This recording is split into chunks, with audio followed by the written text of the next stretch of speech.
Hey friends, welcome to Skill Tell. मैं self Ashish Bachwani और भाई हम लोग पढ़ रहे थे इक्वालिटी के बारे में। तो भाई टॉपिक छोड़ा है, जो टॉपिक शुरू कर देते हैं ना।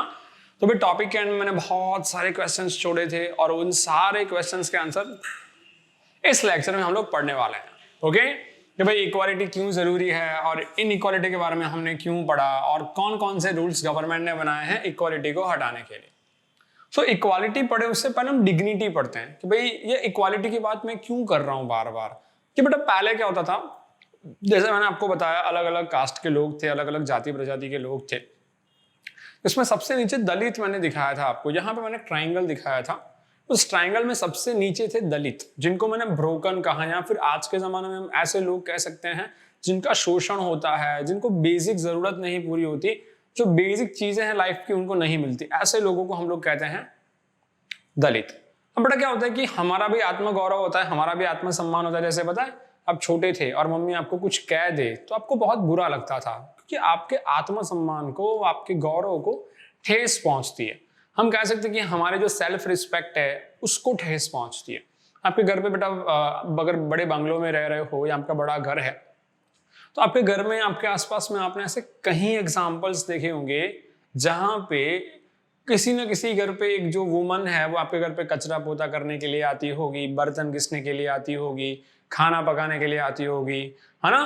तो हम लोग क्या करते हैं, कुछ सैलरी पे उनको हमारे वहां पे काम रखते हैं और उनके साथ हम डिसरिस्पेक्ट से बात करते हैं। इवन हमारे पेरेंट्स हैं, आपके पेरेंट्स नहीं करते तो आपने आसपास में ऐसे एग्जाम्पल्स देखे होंगे, हालांकि उनके साथ बहुत ही बुरी तरह से व्यवहार होता है या बहुत सही तरह से उनसे डिस्कशन नहीं होता, बात नहीं होती उनसे।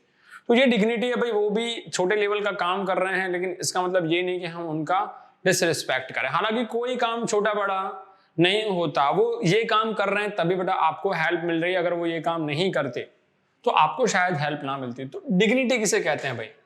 तो डिग्निटी एक यही चीज है, मतलब कि आत्मगौरव या फिर किसी इंसान का आत्मसम्मान, इसे हम डिग्निटी कहते हैं, है ना। तो ये भाई आत्मसम्मान की बात है। किसके आत्मसम्मान की? दलितों के आत्मसम्मान की बात है। भाई वो भी अंदर से रोते हैं, भी उन्हें भी थोड़ा पेनफुल होता है भी, यार हम भी इसी देश में, भारत देश में रह रहे हैं जहां पे सबको एक माना जाता है संविधान के नजर में। तो भाई हमारे साथ जाति पाति के नाम पे, जैसे हमने ओम प्रकाश वाल्मीकि का एग्जाम्पल लिया, या फिर हमने अंसारी का एग्जाम्पल लिया जहां पे हमने कास्टिज्म पढ़ा, हिंदू मुसलमान के नाम पे झगड़े देखे। तो ये बहुत सारी चीजें हैं इंडिया में बेटा, ये चीजें हो रही हैं और बहुत सारे रीजंस हैं। तो भाई हम दोनों की बात कर रहे हैं। कौन दोनों? ओम प्रकाश वाल्मीकि एंड अंसारी। इन दोनों को बेटा हमने अलग अलग जाति और प्रजाति के नाम पे, कास्ट या रिलीजन के नाम पे, उनके वर्क के नाम पे हमने क्या किया, उनका शोषण किया और उनकी जो डिग्निटी थी, उनका जो आत्मसम्मान था, उसको हमने ठेस पहुंचाई। इसलिए शायद उनको इन समाज से थोड़ा बहुत ऐसा हुआ कि यार हम उस समाज में रह रहे हैं जहां पे लोग पढ़े लिखे होने के बावजूद भी इस तरह का काम कर रहे हैं। तो भाई ये दोनों लोग थे, ये लोग दोनों डिजर्व करते हैं रिस्पेक्ट या नहीं? आपके अकॉर्डिंग क्या है कि भाई उनकी जो आत्मसम्मान को हर्ट हुआ है, ठेस पहुंचा है, इनको जस्टिस मिलना चाहिए या नहीं मिलना चाहिए? आपको मुझे बताना है कि भाई ओम प्रकाश वाल्मीकि जी और अंसारी जी के साथ जो हमने लास्ट लेक्चर में पढ़ा कि जो भेदभाव उनके साथ हुआ, ये सही हुआ या फिर गलत? आपको बताना है कि उनके साथ सही हुआ तो यस और गलत हुआ तो नो, ये नहीं होना चाहिए था। और इसका क्या सॉल्यूशन निकालोगे भाई? ऐसी अगर आपके आसपास में अगर सिचुएशंस आ रही है तो आप क्या सॉल्यूशन निकालोगे? मुझे बताओ बेटा, यही सिचुएशन अगर आपके घर के आसपास होती, कोई इंसान है आपके आसपास में जिसका खुद का जो घर है रेंट के लिए देना है, बट वो इंसान सिर्फ अपने ही कास्ट के लोगों को अगर रेंट पे दे रहा है, तो आप कैसे लड़ाई करोगे? कैसे उन लोगों को समझाओगे? तो समझाने का एक ही तरीका है बेटा, एजुकेशन। सिर्फ एक ही चीज है, लोगों को एजुकेशन से अवेयर करें।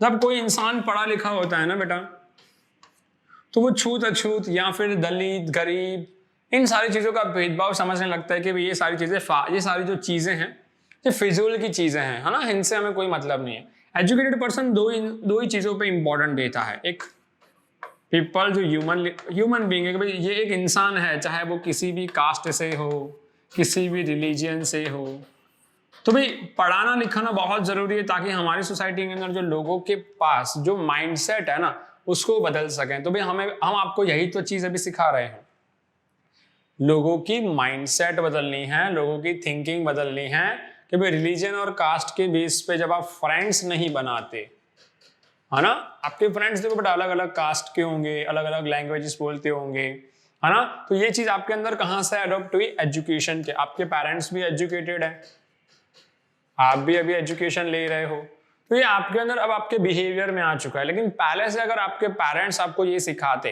कि भाई ये दलित हैं, ये छोटी जाति के लोग हैं, ये साफ सफाई करने वाले लोग हैं, है ना, इनके साथ बैठ के खाना नहीं खाना चाहिए, पानी नहीं पीना चाहिए, इनसे दूर रहकर बात करनी चाहिए, इनके घर नहीं जाना चाहिए, तो वो बेटा आपके पेरेंट्स करते हैं तो आपके अंदर भी वो चीजें आ जाएंगी, आप भी वही चीज सीखोगे। बट एजुकेटेड इंसान जो भी है पीपल, वो सबको सेम मानता है और किसी के भी साथ डिस्क्रिमिनेशन नहीं करता। और सर एजुकेशन होने के बावजूद भी वो इंसान ऐसा करे तो हमें क्या करना चाहिए? तो बेटा उसके एजुकेशन का क्या मतलब है? 0। वो चाहे कितना भी पढ़ा लिखा हो बेटा, एक अनएजुकेटेड पर्सन और एक एजुकेटेड पर्सन दोनों में कोई अंतर नहीं रहता। क्योंकि बेटा आप पढ़े लिखे होने के बावजूद भी अगर आप ऐसा बिहेव करते हो तो फिर क्या मतलब है आपका पढ़ लिखने का, है ना? पढ़ने का मतलब सिर्फ मार्क्स लाना या फिर एग्जाम्स में टॉप करना, जॉब लेना, ये सारी चीजें नहीं है। एजुकेशन का मतलब है सोसाइटी में चेंज लाना। हम क्यों पढ़ रहे हैं अभी? सोसाइटी में चेंज लाना, अपनी लाइफ में चेंज लाना, अपनी हैबिट्स को बदलना, अपने आप को पहले से बेटर ग्रो करना। अगर मान लो कि आज आप चल रहे हो तो कल साइकिल चलाना सीखोगे, बाद में बाइक चलाना सीखोगे, हो सकता है आप एक अच्छे पायलट बनो, अच्छे नेता बनो। ये सारी चीजें आपके अंदर कब आएंगी? जब आप एजुकेटेड हो, तभी आप एक सही डिसीजन ले सकते हैं। तो भाई एजुकेशन आपको डिसीजन पावर लेना सिखाता है। भाई आपके अंदर डिसीजन पावर होगा तभी तो आप राइट और रॉन्ग के बीच का अंतर जान पाएंगे ना। अगर आप डिसीजन ही सही से नहीं ले पाएंगे तो आपके एक गलत डिसीजन की वजह से पूरे कंट्री को या सारे लोगों को इसकी अफेक्ट हो सकती है। तो भाई ये चीज जरूरी है, एजुकेशन बहुत जरूरी है। ओके, क्योंकि सिर्फ पढ़ाई करने से या मार्क्स लाने से ये प्रूफ नहीं होता कि आप एजुकेटेड हो या नहीं। तो भाई हम हमारी कंट्री की बात कर रहे हैं, भारत देश जहां पर डेमोक्रेसी है, वहां पे कैसी इक्वालिटी है, वहां पे लोगों के साथ क्या बिहेवियर होता है, ये पढ़ने वाले हैं हम भाई। So every person is equal before a law, है ना। नियम से पहले सब इंसानों को एक माना जाता है। ओके, देखो यहां पे लिखा है every person is equal before law. Before law मतलब लॉ से पहले या नियमों के सामने। अब दोनों तरीके से ले सकते हो, कोई भी इंसान क्यों ना हो। हमारा जो लॉ है, इंडियन कॉन्स्टिट्यूशन, भारतीय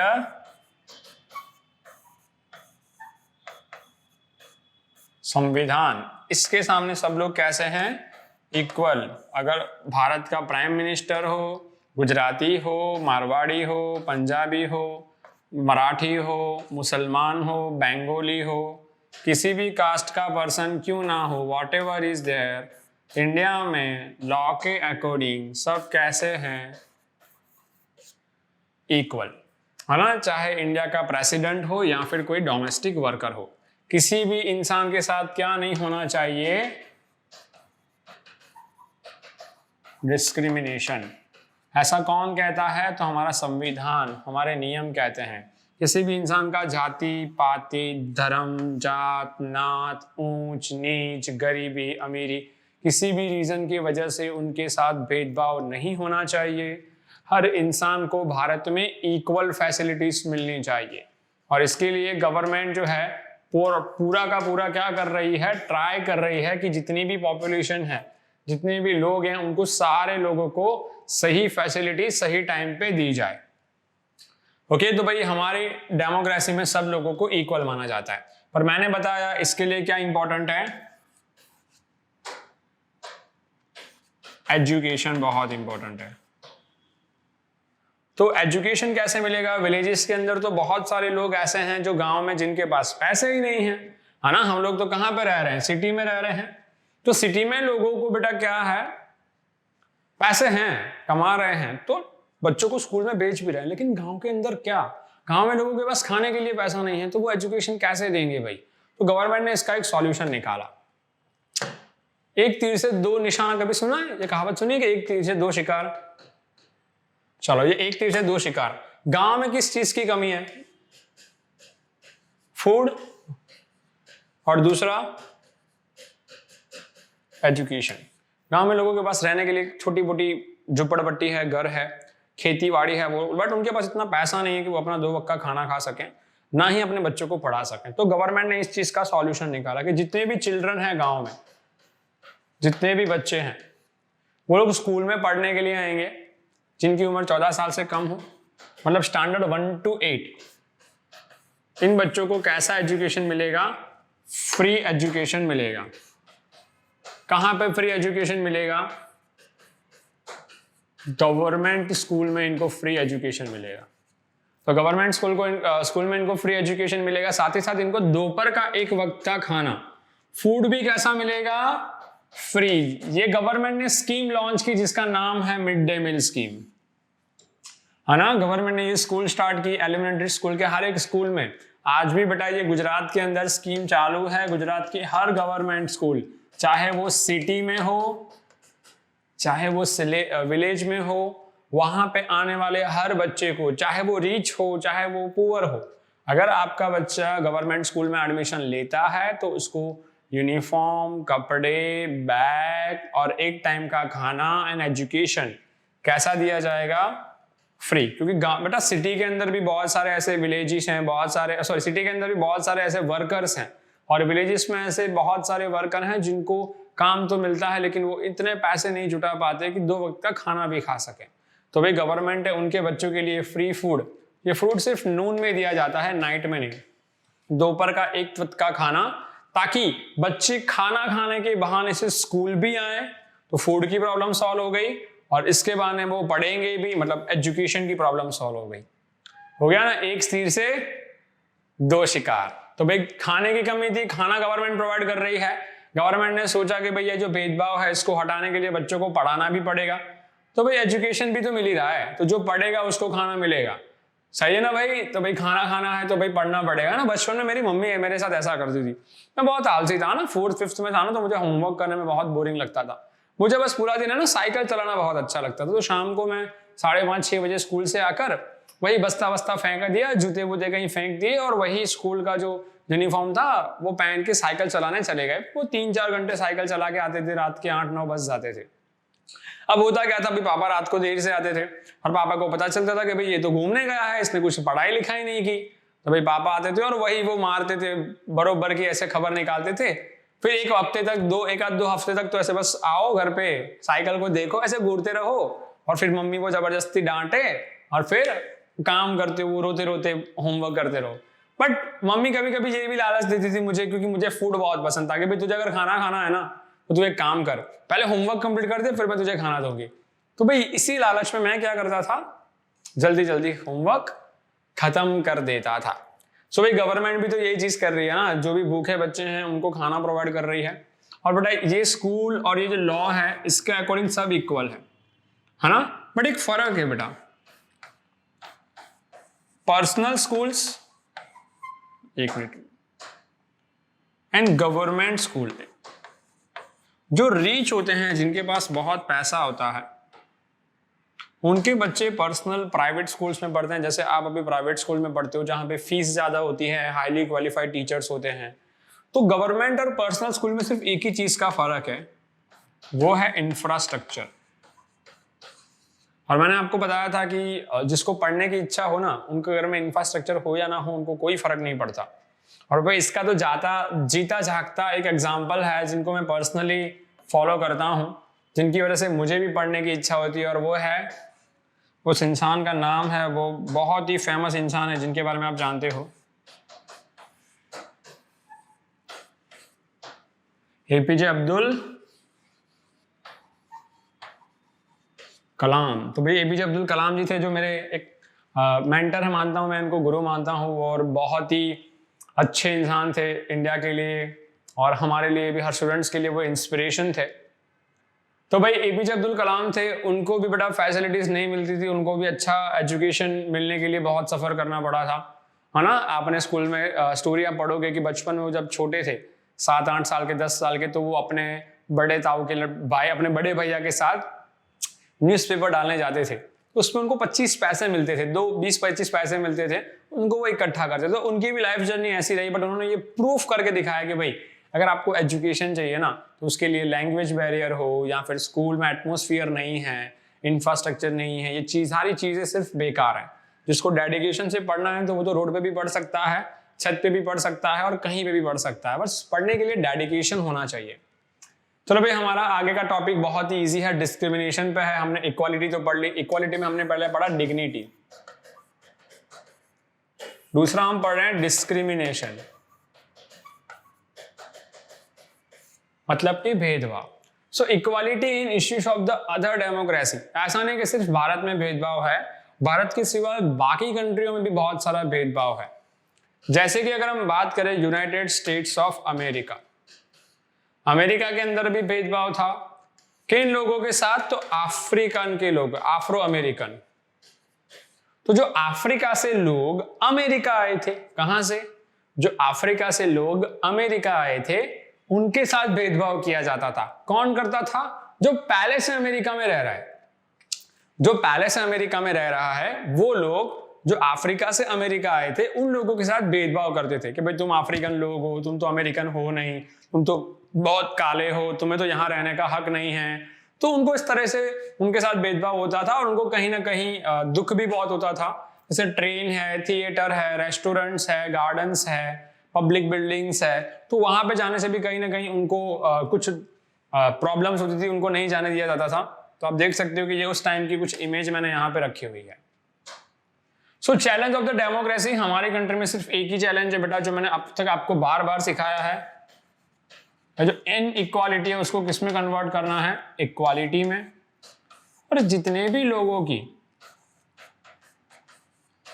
डिग्निटी को हर्ट हुआ है इसको स्माइल में कन्वर्ट करना है। हर एक इंसान को अपना हक मिलना चाहिए, है ना। उनके साथ किसी भी तरह का भेदभाव ना हो, सोसाइटी में इक्वालिटी मिले, चाहे वो जम्मू कश्मीर से बिलोंग क्यों ना करे, तमिलनाडु या बैंगलोर से बिलोंग क्यों ना करे, गुजरात से बिलोंग क्यों ना करे, वेस्ट बंगाल से हो, राजस्थान से हो, यूपी से हो, है ना, या हैदराबाद से हो, भारत के किसी भी राज्य से, किसी भी गांव से, किसी भी देश के किसी भी कोने में से हो, भारत के अंदर आने वाला हर एक व्यक्ति, चाहे वो किसी और कंट्री का हो या भारत का खुद सिटीजन हो, उन सबको बेटा अपना सम्मान मिले, ये तो बहुत जरूरी है। भाई आप किसी इंसान के सम्मान को ठेस पहुंचाओगे तो किसी को भी बुरा लगेगा ना। मानो आप रास्ते में से जा रहे हो और किसी इंसान ने आपको गाली दे दी या बेफिजुल की शब्द आपको सुना रहा है, तो क्या होगा? आपको कहीं ना कहीं उस चीज का बुरा लगेगा, वो आपको हर्ट करेगा। तो ये चीजें बहुत बुरी है, ये चीजें नहीं करनी चाहिए, है ना। तो इसको मेंटेन करना है, हमें क्या करना है? इक्वालिटी लानी है, किसी इंसान की डिग्निटी को हर्ट ना हो और सोसाइटी में इक्वालिटी है, ये हमें करना है। तो भाई आई थिंक सो कि आज के लेक्चर में किसी को कोई डाउट नहीं है। अब सवाल ये है, what do you think about the equality? क्या सोचते हो बेटा? आपके पास में कभी आपने इक्वालिटी देखी है? इनइक्वालिटी?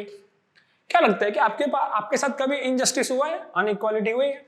स्कूल में कभी पार्शलिटी हुई है? कभी टीचर इस बच्चे को ज्यादा पढ़ा रही है, इस बच्चे का होमवर्क नहीं होता तो उसको जाने देती है, हमारे साथ भेदभाव होता है, ऐसा कभी हुआ है? या कभी ऐसा हुआ है कि भाई पापा जो हैं, मेरे बड़े भैया हैं, उनको ज्यादा चीजें ला के देते, मुझे ला के नहीं देते?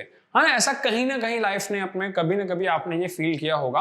बस उसी चीज को हम कहते हैं अनइक्वालिटी, जिसको कन्वर्ट करना है इक्वालिटी में। तो ये छोटे एग्जाम्पल थे, बट अगर हम कंट्री की बात करें, बड़े लेवल पर डिस्कशन करें कि भाई कंट्री में इनइक्वालिटी होती है, जैसे जो रिच लोग होते हैं उनको बड़े बड़े घर में रहने के लिए मिलता है, और जो पुअर लोग होते हैं वो रोड पे रहते हैं, सड़क पे रहते हैं, यहाँ वहाँ गटर के आसपास, रोड पे गंदी जगहों में, कचरे के थैले के आसपास रहते हैं, उनका क्या?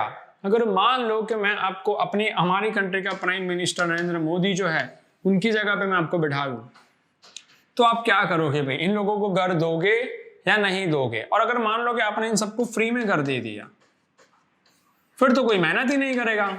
सब लोग यही सोचेंगे भाई हमको तो फ्री में घर मिल रहे हैं, हम क्यों मेहनत करें? तो क्वेश्चन अभी भी यही है कि आप क्या करोगे जब आपके साथ अगर भेदभाव हो, या फिर इस अनइक्वालिटी को इक्वालिटी में कन्वर्ट करने के लिए आप कौन से स्टेप्स लोगे। ओके, तो आपको यही चीजें मुझे बतानी है ना। यही मैंने आपको टास्क ऑफ द डे भी दिया है कि how can you remove in equality from society, otherwise for society, यहाँ पे फ्रॉम आना चाहिए, थोड़ी सी गलती है। तो आप सोसाइटी में से इनइक्वालिटी कैसे हटा सकते हो मुझे बताना है। कुछ सोचना, एक बड़े लेवल पे सोचना शुरू करो, इसमें बड़ी ताकत है ना। अगर आज नहीं सोचोगे तो कल कैसे चेंज करोगे। अपने हक के लिए लड़ना सीखो या अपना हक मांगना सीखो। ऐसा नहीं कि किसी के साथ लड़ाई झगड़ा कर लिया, किसी को मार दिया, ये नहीं करना।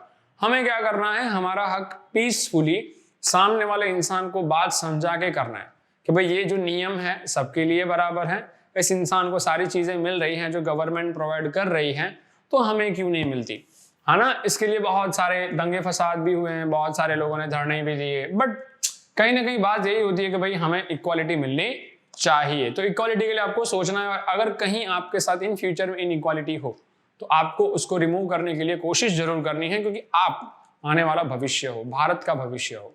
तो भाई thank you so much Skill Tell के साथ और मेरे साथ जुड़े रहने के लिए। नीचे जितनी भी टेस्टिस वगैरह हैं या जो भी आपका प्रैक्टिस टेस्ट है उसको वाइंड अप कीजिए। See you soon, have a nice day.